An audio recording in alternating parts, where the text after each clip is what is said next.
Di minggu yang berbahagia ini, Bapak Ibu Saudaraku terkasih dalam Tuhan, kita akan membahas satu tema yang berbicara tentang jangan putus asa. Sama-sama katakan dengan saya belum semua, ada ribuan jemaat Tuhan yang menyaksikan siaran langsung ini. Sama-sama katakan dengan saya belum semua, sama-sama yang di Facebook ataupun yang di YouTube. Sama-sama katakan dengan saya tidak boleh hidup dalam keputusasaan. Sekali lagi sama-sama katakan dengan saya tidak boleh hidup dalam keputusasaan. Keluargaku tidak boleh hidup di dalam keputusasaan. Rumah tanggaku tidak boleh hidup di dalam keputusasaan. Pekerjaan bisnisku tidak boleh mengalami keputusasaan. Pelayananku tidak boleh hidup dalam keputusasaan. Seluruh aspek hidupku tidak boleh hidup dalam keputusasaan. Yang setuju sama-sama katakan dengan saya, amin. Amin. Mari kita lihat satu kebenaran firman Tuhan dalam Injil Yohanes pasal ke-21, mulai dari ayat 2 hingga ayatnya yang ketiga. Dikatakan demikian, Injil Yohanes pasal 21, mulai dari ayat yang kedua hingga ayatnya yang ketiga. Simon Petrus dan Thomas yang disebut Didimus dan Nathanael dari Kana, Galilea, dan anak-anak Zebedeus serta dua orang murid lainnya sedang ada bersama-sama. Ayat 3. Simon Petrus berkata kepada mereka, "Aku pergi menangkap ikan." Mereka berkata kepadanya, "Kami juga ikut pergi bersamamu." Lalu mereka pergi dan segera naik ke dalam perahu. Tetapi pada malam itu mereka tidak menangkap apapun. Bapak Ibu Saudaraku terkasih dalam Tuhan, setelah Yesus mati di atas kayu salib dan setelah Yesus dikuburkan, maka iman murid-murid mulai terguncang. Maka murid-murid tercerai-berai. Seperti yang dikatakan firman Tuhan, ketika gembala ditangkap, maka domba terpukul tercerai-berai. Nah, saudaraku terkasih dalam Tuhan, kondisi keadaan murid-murid pada saat Yesus telah mati di atas kayu salib dan dikuburkan di dalam kubur, maka murid-murid mengalami yang namanya keputusasaan, kebimbangan, kehilangan harapan. Karena mereka berpikir pelindung mereka, guru mereka, nabi mereka, Tuhan mereka sudah mati, tidak mungkin hidup kembali, sudah tergantung di atas kayu salib, dan mayatnya sudah dipindahkan dari salib menuju ke kubur, di mana salah satu murid Yesus memohon kepada pemerintahan pada saat itu untuk mengambil mayat Yesus, merempahi mayat Yesus, dan membaringkan di dalam kuburnya. Tetapi murid-murid mengalami kehilangan harapan, mengalami ketakutan, mengalami tekanan, dan mengalami keputusasaan. Karena pada saat itu ahli-ahli agama, ahli-ahli Taurat, para Sanhedrin, dan seluruh tentara Romawi sudah menang dalam pemikiran mereka untuk meniadakan, bahkan menyingkirkan pribadi Kristus Yesus. Namun murid-murid lupa bahwa Yesus pernah berkata bahwa anak manusia akan diserahkan ke dalam tangan-tangan orang berdosa untuk dianiaya, diadili, dicemooh, dipukuli, disalibkan, mati, dan dikuburkan. Tetapi pada hari yang ketiga, anak manusia akan bangkit dari maut, dari kematian, dan akan mempermuliakan nama Elohim. Ini yang murid-murid lupa. Murid-murid hanya mengingat, hanya fokus kepada kematian Yesus, kepada kekalahan yang mereka terima. Saudaraku terkasih dalam Tuhan, Tuhan Yesus memilih murid-murid untuk menjadikan mereka penjala manusia. Awalnya mereka berprofesi sebagai seorang penjala ikan, seorang nelayan.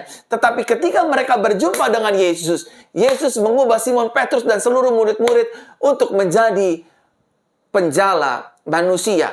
Ketika Yesus mati di atas kayu salib, ketika Yesus dikuburkan, iman mereka mulai goyang. Pengharapan mereka mulai sirna. Dan kepercayaan mereka kepada janji-janji firman Tuhan mulai sirna. Sehingga pada akhirnya muncullah ayat ini.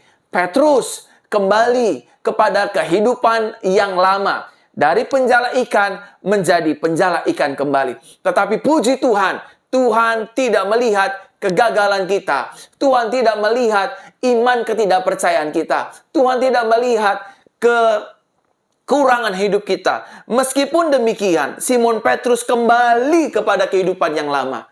Namun tetap Yesus mengasihinya. Saudaraku terkasih dalam Tuhan, rasa putus asa dapat membuat hidup kita kehilangan fokus dan tujuan hidup kita. Siapapun kita, baik kita pemuka agama, rohaniawan, bisnismen, pelayan Tuhan, pengusaha, kaum profesional, artis, para pedagang, pejabat tinggi negara. Ketika rasa keputusasaan tinggal dalam hidup kita, memenuhi kehidupan kita, maka rasa putus asa tersebut dapat membuat hidup kita kehilangan fokus dan kehilangan tujuan hidup. Jadi saudaraku terkasih dalam Tuhan, kalau hari-hari ini saudara sedang mengalami rasa putus asa karena kegagalan satu dan lain hal. Saudara mungkin waduh saya gagal bisnis, akhirnya saya putus asa, kehilangan harapan dan lain sebagainya. Maka rasa putus asa ini dapat membuat hidup kita kehilangan fokus dan tujuan hidup kita. Nah, saudaraku terkasih dalam Tuhan, orang yang hidup dalam rasa keputusasaan, yang pertama akan cenderung mempertanyakan keberadaan Tuhan. Orang yang hidup di dalam keputusasaan, dia akan mempertanyakan keberadaan Tuhan. Mungkin sakitnya sudah terlalu berlarut-larut lama. Dia alami, dia derita, kansernya lama, tumornya lama, stroke-nya lama, bahkan penyakit-penyakit lainnya lama. Dia pasti akan cenderung putus asa dan mempertanyakan eksistensi Tuhan. Eksistensinya Tuhan dia akan pertanyakan dan keberadaannya dia akan pertanyakan. Masih ada nggak sih ini Tuhan? Tuhan dengar nggak doa saya? Kok sampai sekarang sakit saya belum disembuhkan?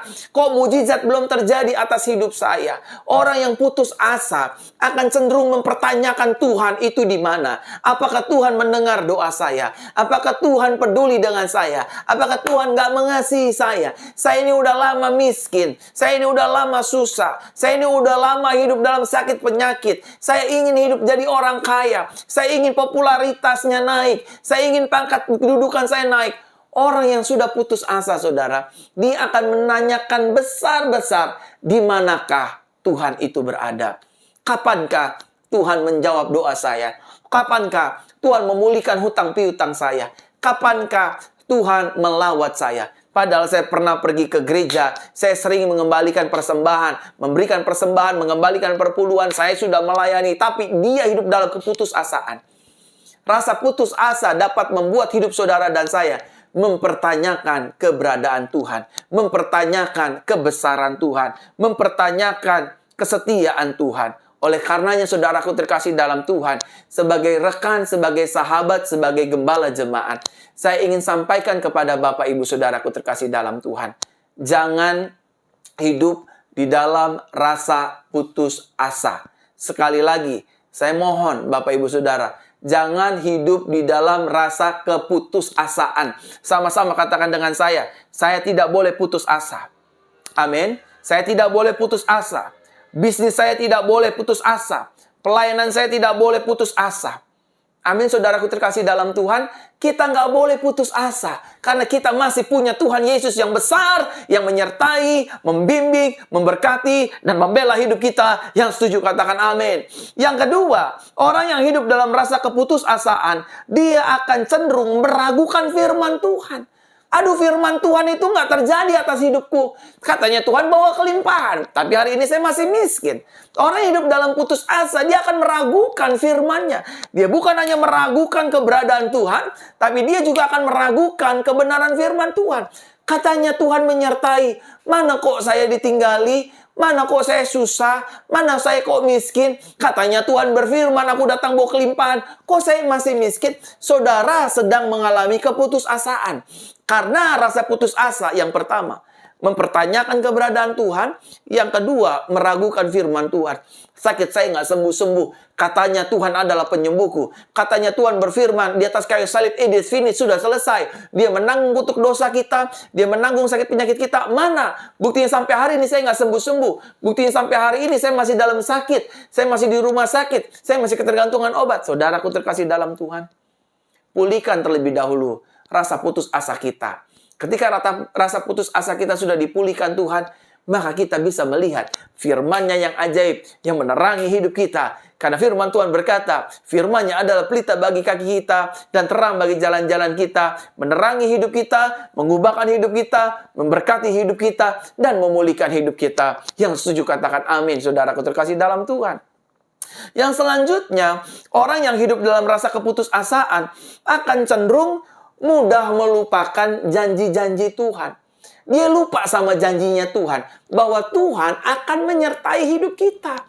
Karena putus asa, karena rumah tangganya hampir bercerai dan hampir putus asa, dia berpikir Tuhan itu nggak setia.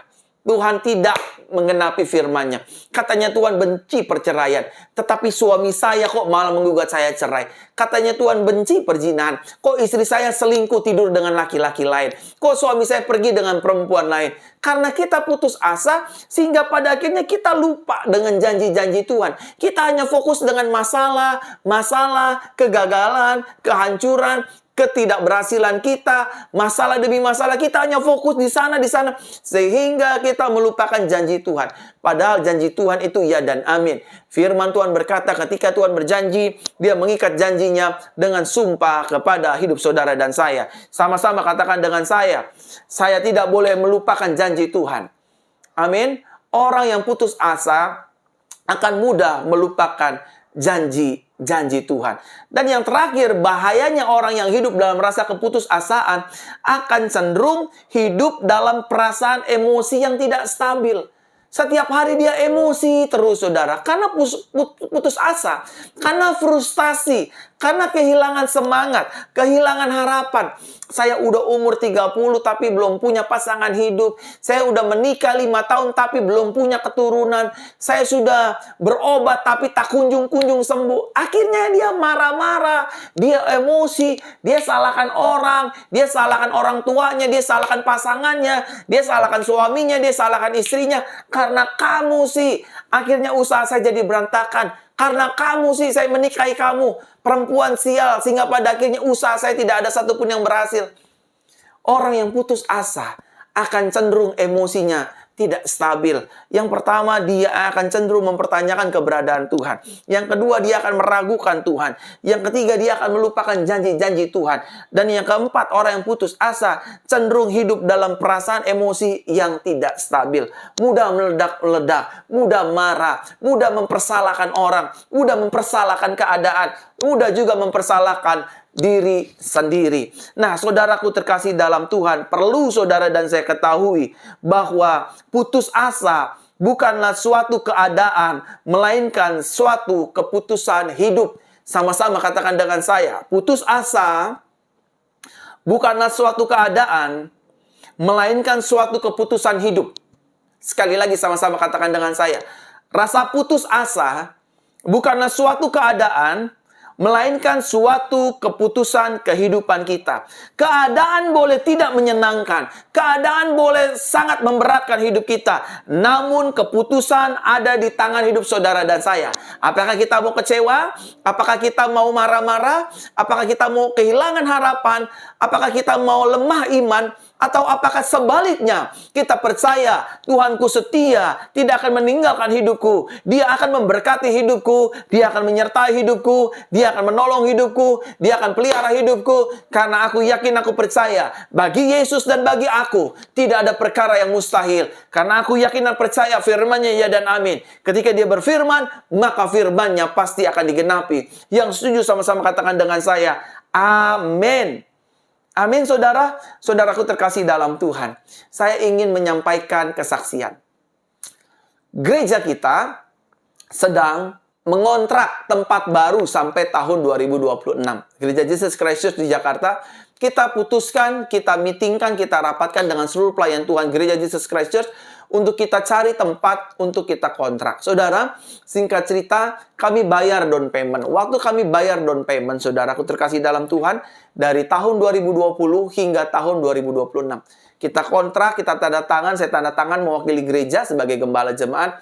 Waktu kita kontrak, waktu kita tanda tangan, tiba-tiba beberapa bulan kemudian, 1 bulan kemudian setelah kita tanda tangan, pemerintah Republik Indonesia melalui salah satu kementeriannya memberitakan informasi bahwa virus COVID-19 sudah masuk di Indonesia. Kasus pertama dan kasus kedua. Singkat cerita, salah satu kementerian tersebut mengeluarkan surat edaran bahwa tidak boleh ada kumpul-kumpul keramaian dan lain sebagainya.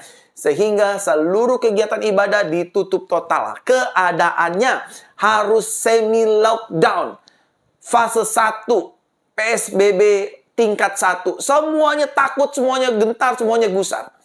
Dan kami harus menyelesaikan renovasi gedung kami. Saudaraku terkasih dalam Tuhan. Saya bersama dengan seluruh pelayan Tuhan, percaya kepada Tuhan. Tidak mau putus asa dengan keadaan. Keadaannya boleh menekan. Keadaannya boleh merugikan. Keadaannya boleh menakutkan. Tapi kami sadar, kami masih punya Yesus. Kami masih sadar, Yesus pasti akan setia. Yesus pasti akan menyertai. Yesus pasti akan memberkati. Dan saudara, seperti minggu yang lalu, saya menyampaikan laporan bahwa setiap persembahan, perpuluhan yang Bapak Ibu Saudara berikan, kami gunakan, kami pertanggungjawabkan setiap sen-sen rupiah ataupun mata uang asing lainnya yang diberikan bagi gereja kami Jesus Christ Church. Kami pertanggungjawabkan, kami gunakan untuk pembangunan rumah Tuhan gereja Jesus Christ Church. Nah, sebagai buktinya Bapak Ibu Saudara, kami tidak mau terlena dengan keadaan situasi ini. Kami tidak mau menyerah. Kami tidak mau putus asa. Kami terus bergerak. Kami terus beriman. Kami terus percaya bahwa baginya, bagi Yesus, tidak ada perkara yang mustahil. Dan saudara sudah melihat bukti minggu yang lalu. Hari ini, saudara boleh saksikan laporan dari gereja kami. Laporan dari saya mewakili seluruh pengurus gereja Jesus Christ Church. Bahwa di tengah-tengah situasi yang sulit, di tengah-tengah pandemik, di tengah-tengah masalah yang pelik yang cukup memberatkan kami, tapi kami tidak merasa putus asa. Kami tidak merasa kehilangan harapan. Kami tidak merasa tertekan. Karena kami punya Yesus yang hidup. Tuhan yang berkuasa. Tuhan yang ajaib. Tuhan yang baginya tidak ada perkara yang mustahil. Saudara bisa melihat, menyaksikan laporan keuangan, laporan hasil uang yang Bapak Ibu Saudara berikan, persembahan yang Bapak Ibu Saudara berikan bagi gereja Jesus Christ Church, dan kami laporkan dengan laporan berikut ini. Ini pertanggungjawaban dari kami bahwa sampai hari ini kami siap untuk menggelar ibadah tatap muka, tentu dengan sesuai protokol kesehatan yang pemerintah Republik Indonesia anjurkan dan tetapkan. Berikut adalah cuplikan singkat video. Proses demi proses, kita akan persiapan pembukaan ibadah tatap muka di tanggal 15 April pada saat ibadah Paskah. Demikian videonya, saudara saksikan. Tiada yang mustahil bagimu, tiada yang tak mungkin bagimu. Saat kau berfirman, saat kau bersabda, mujizatmu terjadi.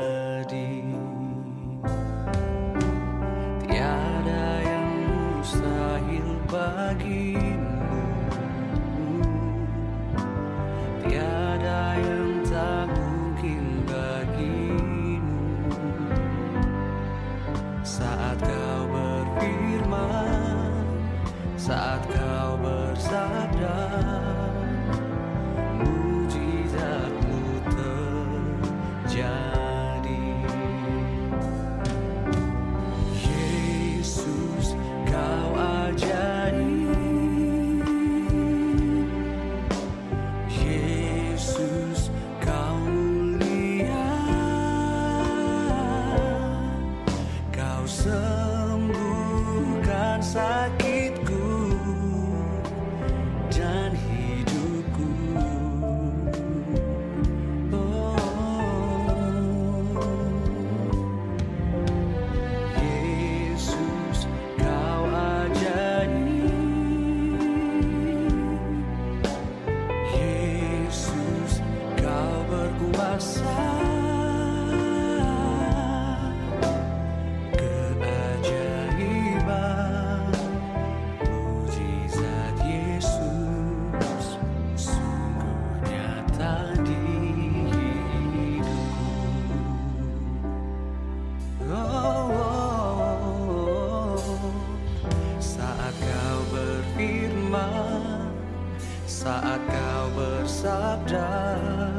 terjadi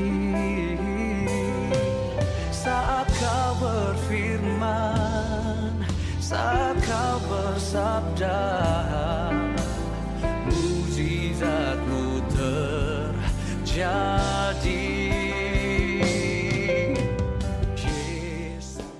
Baru saja saudara menyaksikan video bagaimana kami sedang terus mempersiapkan proses persiapan pembukaan ibadah tatap muka. Di tengah kondisi yang tidak pasti, di tengah keadaan yang menekan, kami tidak mau putus asa. Kami terus tetap bergerak untuk kami akan persiapkan ibadah tatap muka. Video yang baru saja saudara saksikan adalah video di mana kami, pengharapan kami tidak mengalami keputusasaan, tidak mengalami kehilangan harapan. Justru sebaliknya, kami yakin, kami percaya Tuhan memberkati kehidupan kami semua. Nah, saudaraku terkasih dalam Tuhan, saya masuk inti khotbah saya. Pertanyaannya adalah, mengapa pastor saya tidak boleh hidup dalam rasa keputusasaan? Mengapa orang percaya tidak boleh hidup dalam rasa keputusasaan? Mengapa orang Kristen, pelayan Tuhan, hamba Tuhan, pendeta, gereja, jemaat Tuhan tidak boleh hidup dalam rasa keputusasaan? Jawabannya sederhana. Yang pertama, mari kita lihat Yohanes pasal 21 ayat yang keempat. Dikatakan demikian.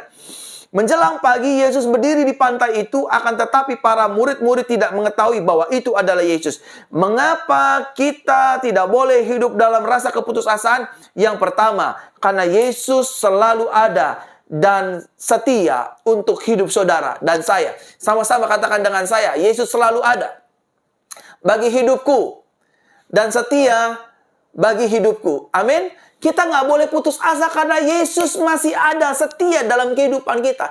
Yesus tidak akan meninggalkan kita. Yesus tidak akan membiarkan kita berjalan seorang diri. Setiap dari kita pasti pernah mengalami kegagalan dalam bisnis, usaha, pelayanan, seluruh aspek kehidupan kita, dalam percintaan, dalam keluarga.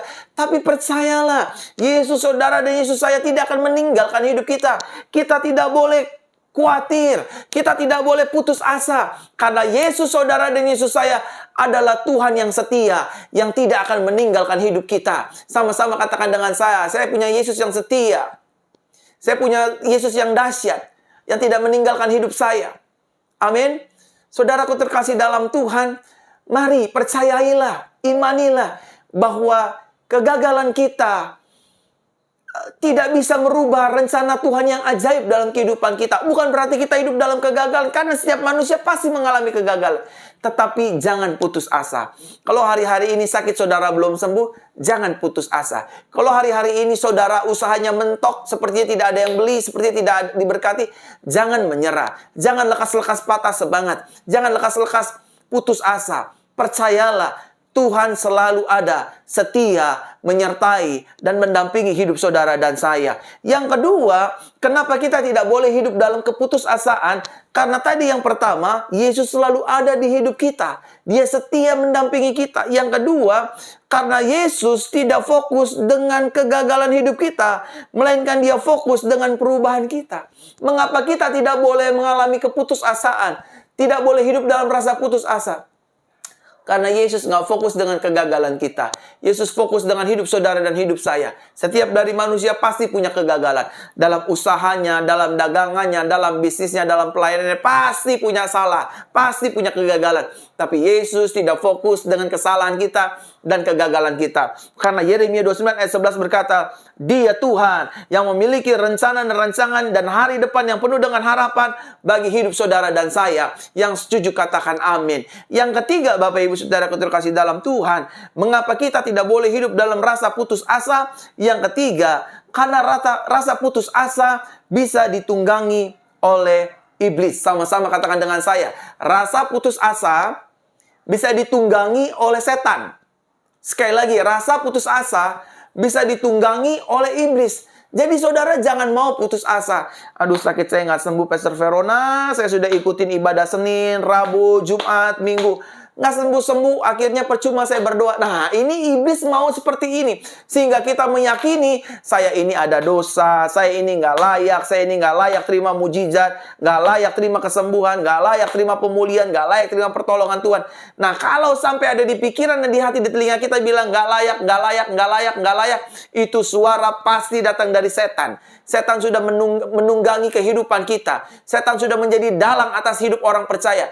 Tapi mulai hari ini tolaklah. Mulai pagi hari ini tolaklah. Aku yakin, aku percaya.